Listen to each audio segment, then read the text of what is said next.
आपली नेमकी मागणी काय आहे? आता तो शरण आलाय पोलिसांना. मागणी हीच आहे की लवकरात लवकर न्याय मिळाला पाहिजे.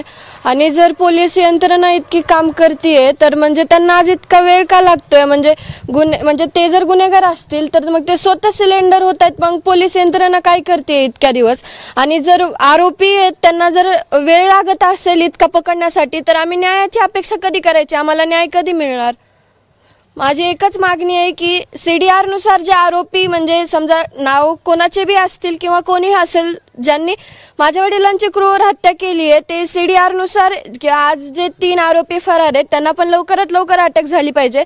आणि CDR नुसार जे आणखी आरोपी निघतील त्यांना पण तुम्ही लवकरात लवकर अटक करा आणि पुढील तुमची कारवाई आहे ती चालू करा आणि लवकरात लवकर माझ्या वडिलांना आम्हाला न्याय मिळवून द्या एवढीच अपेक्षा करते. आता खंडणी प्रकरणामध्ये वाल्मिकी कराड आरोपी आहेत आणि ते खंडणी प्रकरणासाठी सरेंडर झालेले आहेत, पण हत्येशी त्यांचा अजून संबंध नाही असं ते स्वतः म्हणतायत.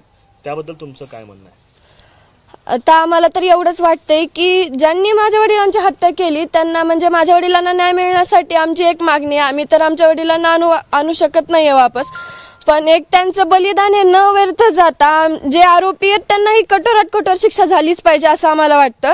पण जे काही यामध्ये आरोपी असतील समजा आज ते शरण जातात किंवा ते सुद्धा म्हणले की मी आरोपी असेल तर माझ्यावर तुम्ही कारवाई करा.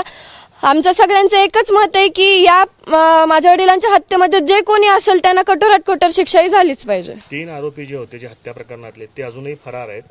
त्यांच्या बाबतीत अजून कुठलीही माहिती आली म्हणजे शरण गेले की कुठं अटक झाली अशी माहिती अजून नाही. ते अजूनही फरारच आहेत. त्या आरोपींना अटक करण्यासंदर्भात काही मागणी करणार आहात? त्यांना पण लवकरात लवकर अटक करा. पोलीस यंत्रणा त्यांच्या प्रकारे काम करत आहेत, पण आमची एकच विनंती आहे की तुम्ही जे तुमची प्रक्रिया चालू आहे ती लवकरात लवकर अटक करा. कारण की आज 22 दिवस झालेत आणखी आरोपीच भेटत नाहीयेत तर आम्हाला न्याय कधी मिळणार? आम्ही तर न्याय लवकर मागतोय ना, मग त्यासाठी तुम्हाला आरोपींना तर लवकर अटक करावी लागेल आणि लवकरात लवकर आम्हाला न्याय मिळवून द्या. ते समाधानी आहेस का ते स्वतःहून सिलेंडर झाले त्याबद्दल नेमकं काय? आता ते खंडणीच्या प्रकाराचं तर मला काही माहित नाहीये, तर ते सिलेंडर होत आहेत यामध्ये म्हणजे याबद्दल तर मी काही बोलू शकत नाही. पण फक्त जे आरोपी आहेत माझ्या वडिलांच्या हत्येमध्ये त्यांना अटक करून त्यांना कठोरात कठोर कारवाई झालीच पाहिजे.